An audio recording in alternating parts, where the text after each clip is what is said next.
All right. Hello, everyone. Welcome today. I'm Jake Denzer. I'll be your host. And today I'm joined by Pablo Villa-Martinez as our special guest. Pablo is out of the Fort Worth area in Texas and recently joined Sub 2 in April. So it's actually the same time I joined Sub 2. So we've been in this the same amount of time. So Pablo, why don't you go ahead and tell us a little bit more about yourself and your background, and let's get to know you a little better. Okay. Well, I'm Pablo. Like Jake said, I live here in the Fort Worth area. I'm a Pisces. I like going to the beach as best as I can, and I love lake days because they're just the best ever when you get away. I like to read. I do have a W-2, and I was actually born in California, a town called San Jose. Pretty diverse town, pretty nice place to be. I miss the weather there just because it's always so beautiful and it's very close to the mountains, so you get like the nice wind, the nice air breeze from the mountains and all that. So it's a great place. But that's a little bit about me, little fun facts, I guess. So yeah, I'm actually born in California too. I was born in SoCal in Moreno Nice, Valley. Yeah. So very nice. We got more in common now. yeah. What's your favorite beach then? You like to go to the beach? Man, I would say the favorite beach that rings in my head all the time is San Diego Beach, Coronado Beach, just Okay. because it's just so beautiful the way the sand looks, and maybe I just went at the right time, but that's a beautiful beach. Yeah. Uh, I would say my second one would be like Miami Beach, kind of crystal clear water, nice and warm. See through it, easy peasy. I like it. I like it a lot. Hey, I've been to both of those beaches. Those I couldn't agree more. So beautiful beaches. Well, Pablo, what led you to join Sub 2, and how has your experience been so far? Terrible. I'm kidding. It's been great. What made me join Sub 2 was curiosity. And my backstory is basically so I lived in a town here in Texas called Midland, Texas. It's about 4 hours away from me west. And it's a little town, just in the middle of nowhere, a lot of desert area around it and all that. Some people know it. It's a very oil-based town next to another town called Odessa. Uh, I still worked for the same company over there. It's an electric utility company. I'm wearing the shirt today, and I got the opportunity to look around for the jobs, and it was within my same company, and I was able to land a job here in Fort Worth area. That was kind of a surprise to me because I was putting in for jobs, just thinking I can try and do something new, something different, because I've been in that same role for maybe 7 years, 8 years at the time. So I was looking for something different because I was tired of doing the same kind of work. I'm a project manager by trade, company wise, and I just wanted to be in a different town, a different place. So I got the interview, nailed it, thankfully, and I was told that I can move over here, and they were not going to help me out with the house. So I was like, well, what can I do? I have a house here in Midland where I used to live at, but I have an opportunity to leave this town, like I've kind of wanted to for a little while, and do something new job, new area, new town. Well, I think I said that twice, but that's why it's important. Um, so I figured that I'm just gonna go with it. So I said yes, that I was gonna go ahead and figure out a way to move, and I asked them just to be patient so I can figure things out. And everything happened super smoothly. The moment I started looking for houses here, that was kind of a little rocky at first because I was right before the spike where the interest rates went really high, right after 2020, the end of 2021, basically. So interest rates are still kind of low, so it's kind of nice. But every house I would put a bid on or an offer on would typically get outbidded up until I got my house that I'm living at today. When I got this, when they said yes, it was a great news for me. But then I realized, well, what am I gonna do with my other house? Am I going to keep it? Am I going to rent it? What the heck's going to happen? Am I going to sell it? Luckily, I was working with a great realtor. We put it on the market, and they ended up getting rented within maybe like 2 weeks. Mhm. And yeah, it was super smooth. She was a pretty great tenant, and everything happened almost like exactly like it needed to, smoothly, efficiently, almost like God's work. Basically, it's a big blessing, basically. And she moved in maybe like 3 or 4 days after I had left, and everything went smooth from there. I kept on property managing that house over there, and I was making a good maybe 500-600 bucks extra a month, and it Oh, wasn't that's terrible too. Yeah, it was decent, and this was before my knowledge of investing. This was before anything, so my mortgage rate was pretty low, which is good back then, and it it wasn't terrible. She paid typically on time, maybe a day late, not past the due date, but day after, the first and all that. But never beyond what was the lease, what was on the lease. And she was never really, she would say if something was wrong, but she wasn't always texting me or calling me or giving me the horror stories I would always hear about, people calling you at 5 a.m. or 12 at night because the toilet's broken and things like that. Little by little, I kind of got more curious. I was like, well, this is going pretty smooth. What would happen if I learn more about this? Where can I get more experience? And from that, I came across this thing called Bigger Pockets, which hopefully some other people have heard about. Bigger Pockets is like the open door that really made me absorb and understand a lot more about what investing is, what routes to take. And I started reading more books as well. Like Brandon Turner's book, How to Invest with Little to No Money Down. That was like one of the first ones I read, which is awesome. Good book. From there, I came across Real Estate Rookie. And luckily, I was already in the mindset of getting the business together, the LLC. And I found these are great advisors called Anderson Advisors. And they structured everything the way that it needed to be done because they invest also. So by the time I found out about PACE and I joined PACE in this sub-2 group, I already had everything situated. So I didn't really work with Prime Corporate Services. But that's kind of like my intro about being a what do you call that? Accidental landlord, basically. Accidental landlord to investor. How long ago did that start? Where you moved in? So I got your first property, or your I got property? here. I got here to Fort Worth, November 2021. Okay. Mm-hmm. So not too far away. Just a couple years then. Yeah. Okay.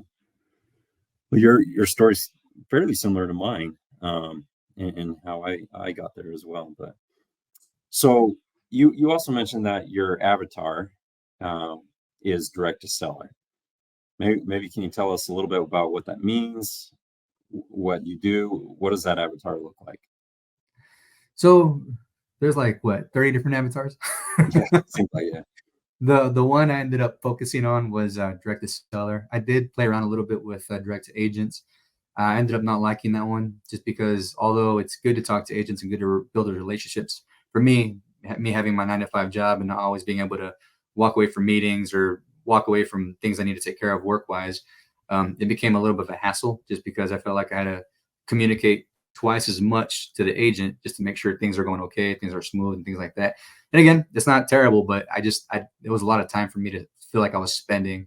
And then I felt like I was playing like the phone game. Like when you were a kid, you play the phone tag with the phone game where you talk to someone on the phone or you tell your friend a secret, and they tell somebody else, and it always changes whoever you talk to.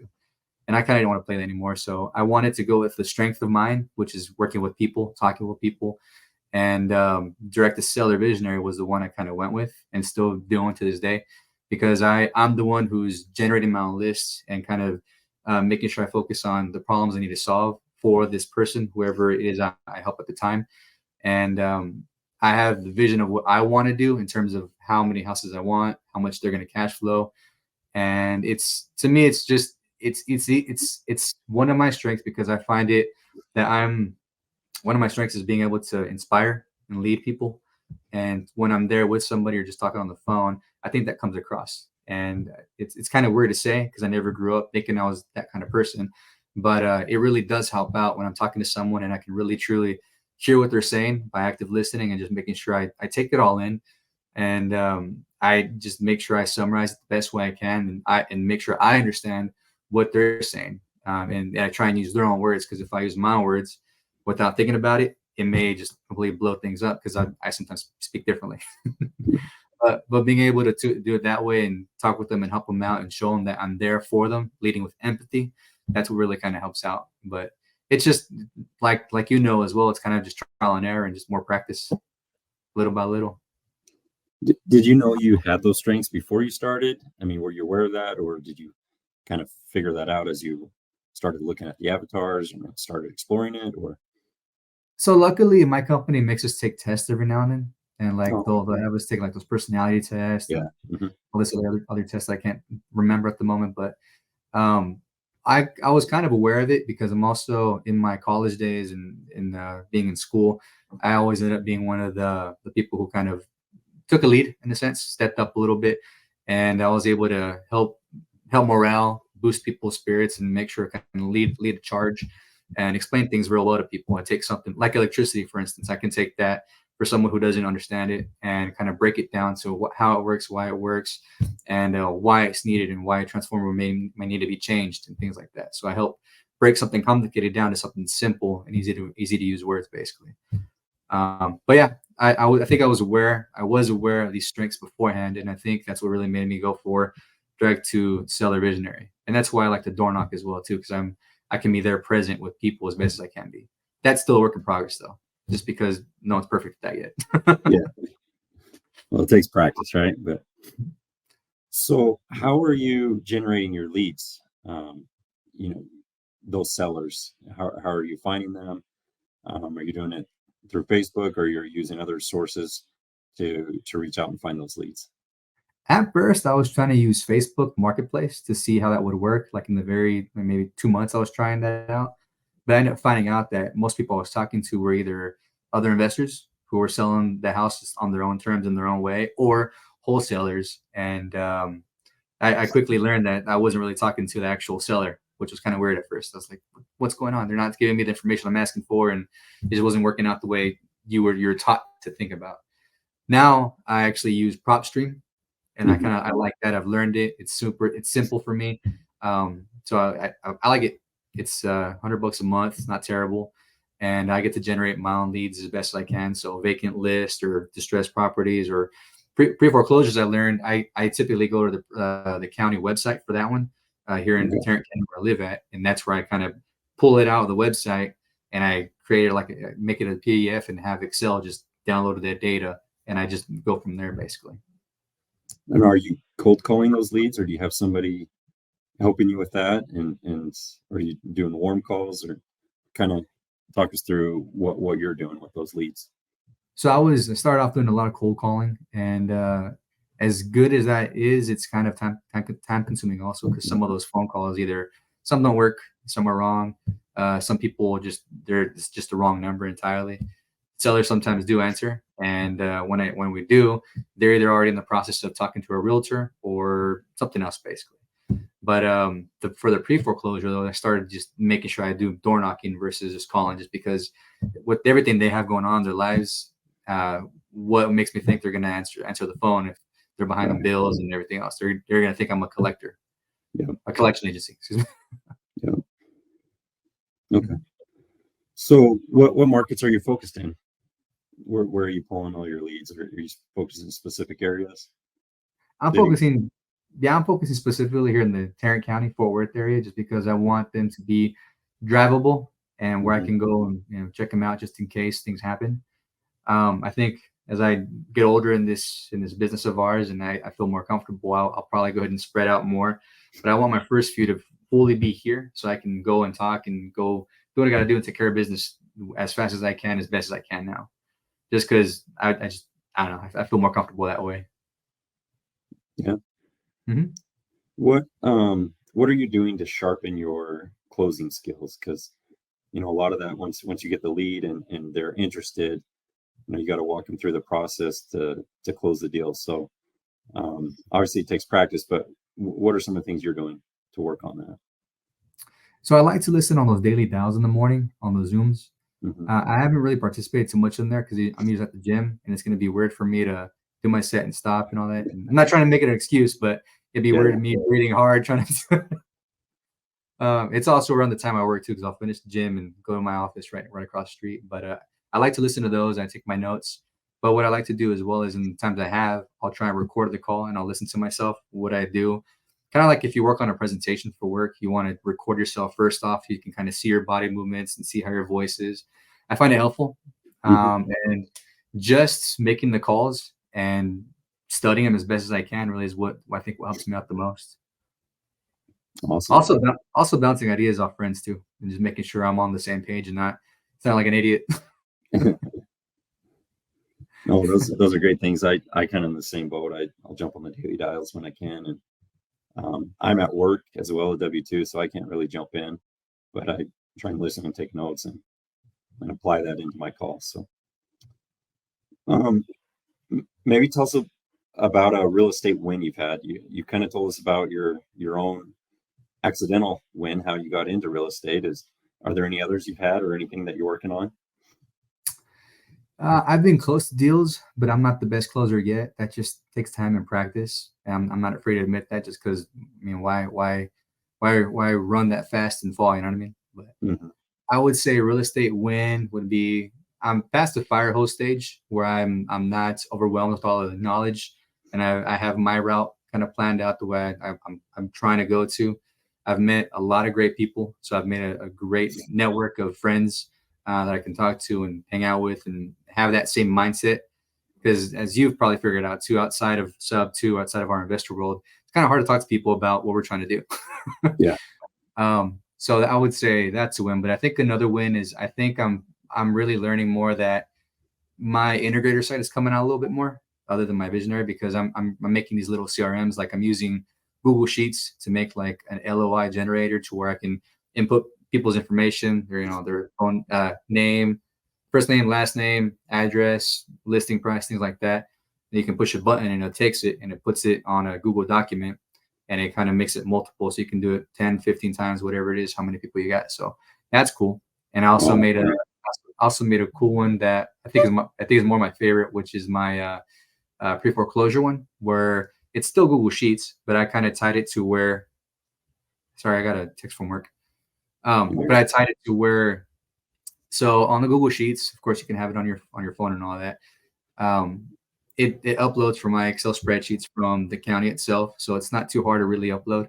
But I made it to where the links are connected to Zillow, to the foreclosure website, and to the county websites just to verify the information. So if you're at the house, you can pull it up, and then you have like basically the actual document that says that they have a lien against their house, and that foreclosure, the auction date is whatever date we're talking about. So it's kind of cool. I would say those are wins. And I think the biggest win, just I was thinking about it yesterday, was just the fact that I think I'm at the point now where I can speak to almost any investor about any type of numbers real estate wise. And it's easy for me to understand now compared to when it first was. So I can figure out how their numbers work and everything like that. So I would say those are wins.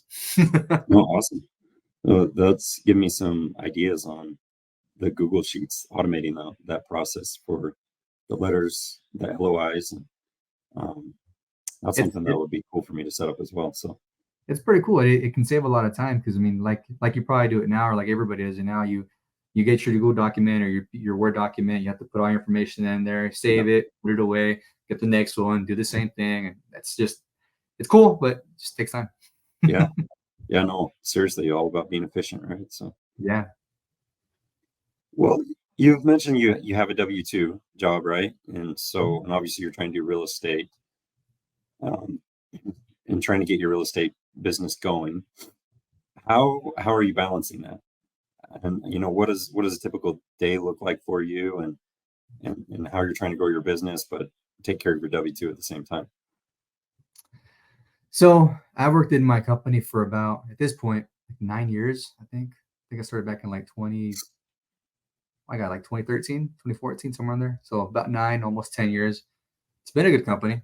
I used to put, I would say it this way. I feel like I used to put maybe 130% of my time into it. Like most people would probably just give it more, spend more hours after work and all that. And I finally decided that it wasn't the best, because either I ate out too much or I started drinking more, and it just became just too much of a hassle because work became full life.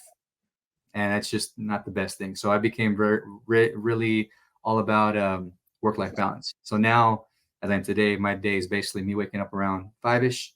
I'll eat my breakfast. And from there, I'll go to the gym around 6:30. And I'll work out till about 7:30, 8-ish.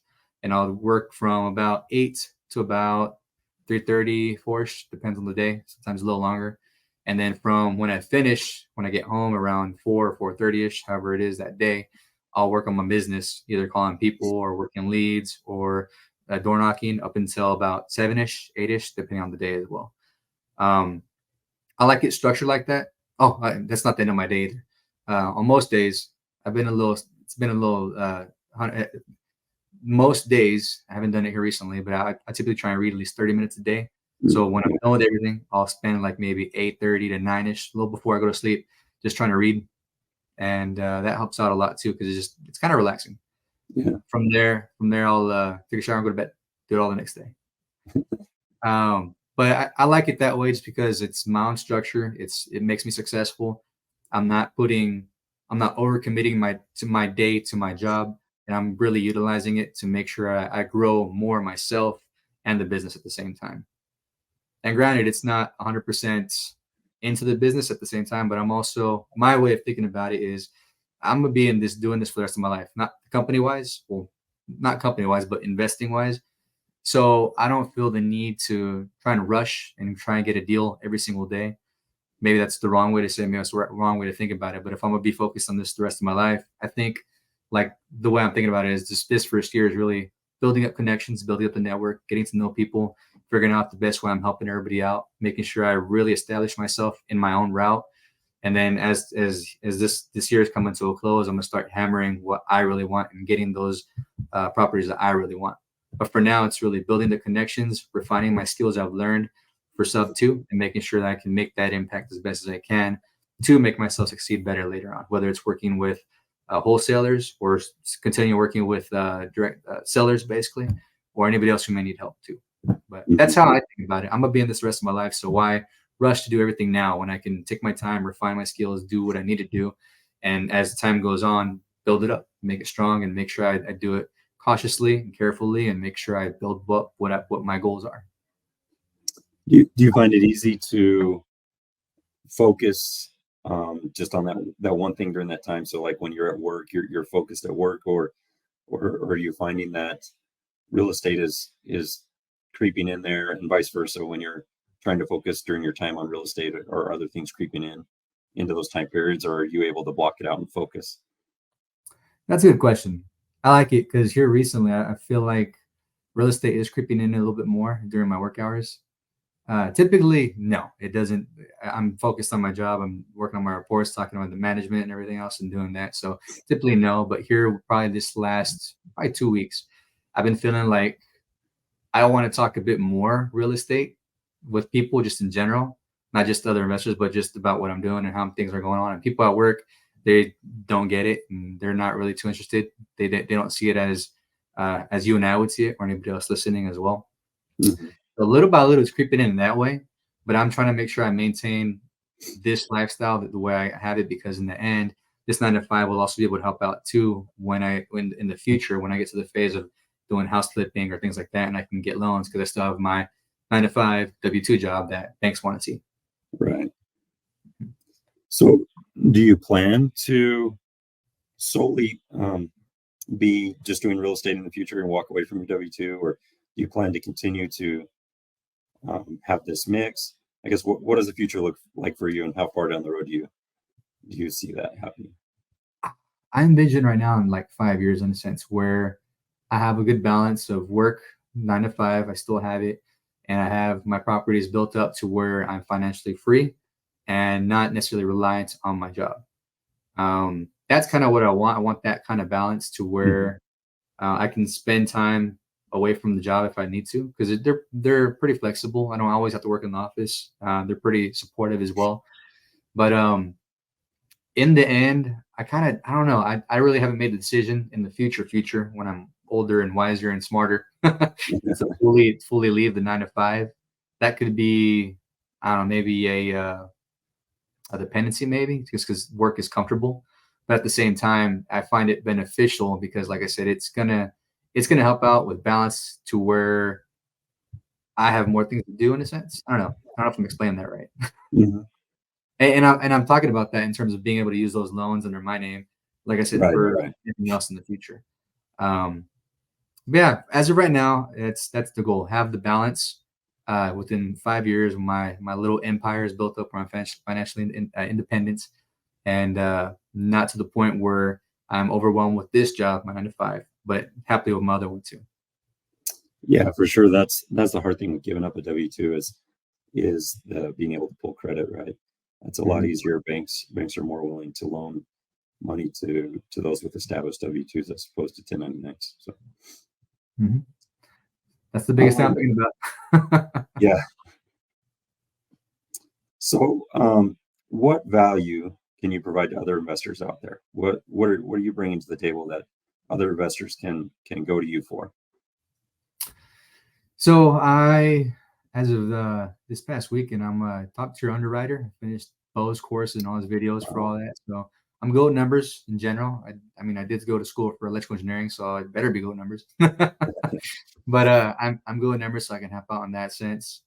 Um, I am a good connector as well. I'm able to go out and talk to people and find people that you may need.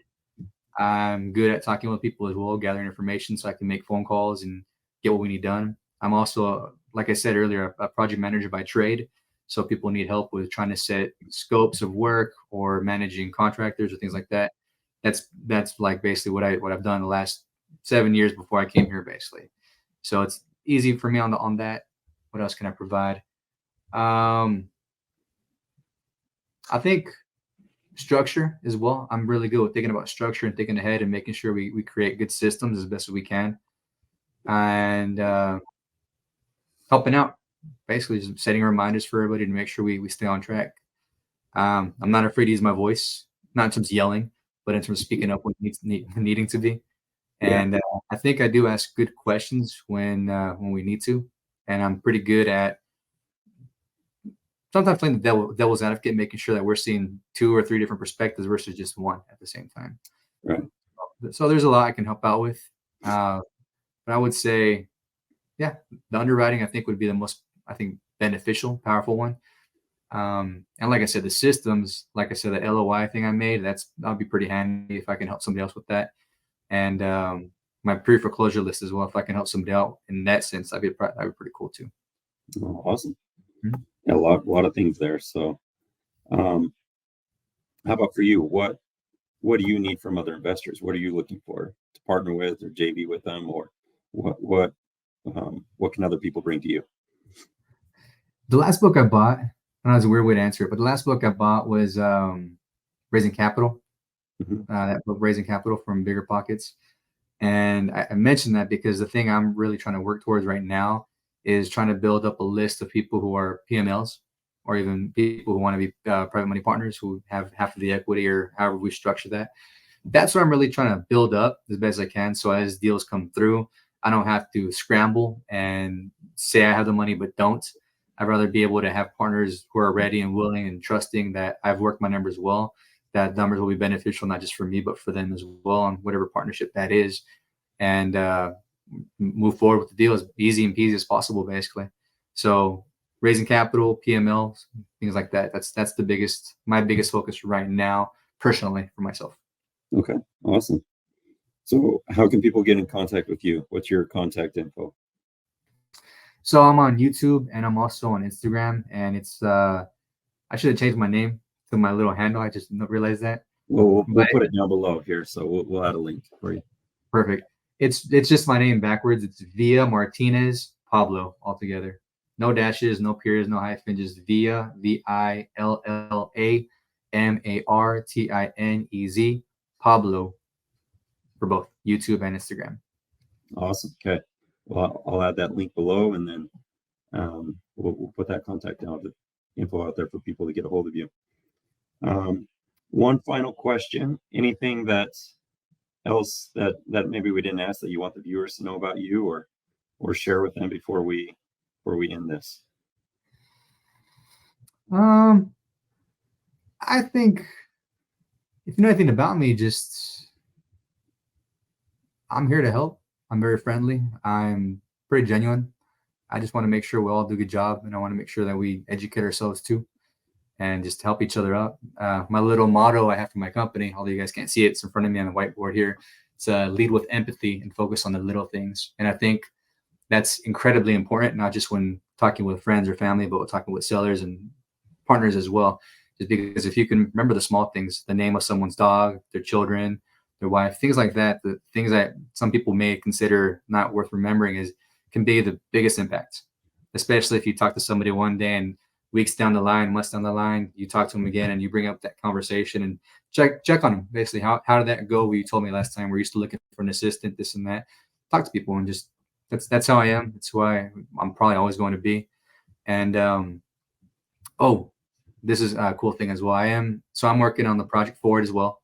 And I have two podcasts I'm doing. One is called Sub 2 My Life, which is basically what you're doing as well. So I'm just interviewing other Sub 2 students and just helping out, asking them questions. What was it like starting out? What were your initial roadblocks? What you used to overcome those? And from that, how can someone new navigate to get to that point, basically? And I went to a meeting yesterday and I got two people who I can interview out of that, and they're already willing. One was Richard E. Knowles. He's I guess a OG subject student. Yeah. So he was here in Dallas the other day working with Myron and Caroline. So he's up for it. So I need to send him my invite, which I'm gonna do here in a little bit. The other one was oh my gosh, they were two investors. They were like brothers, partners from India.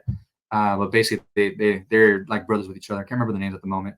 But they work in Houston, and they are awesome creative deal makers in terms of how they structure something, structure deals.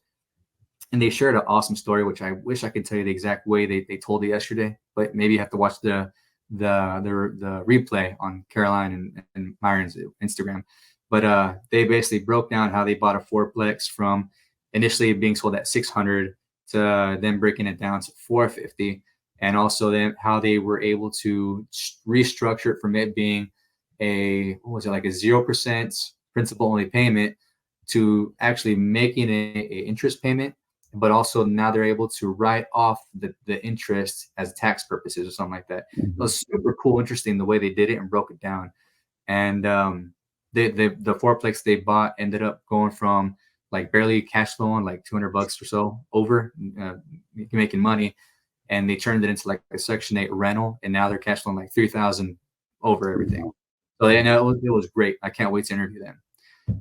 My other one I think is a bit more close to my heart, and that's Breaking Chains. Breaking Chains is a podcast I decided to start because it focuses on health, specifically men's mental health. And I bring guests over, and we talk about, as men, the things we have been through, what it has been like in our past when we faced trauma, and how it's impacted us, as well as what makes us feel as if we cannot share it, and what we use to get over that hill.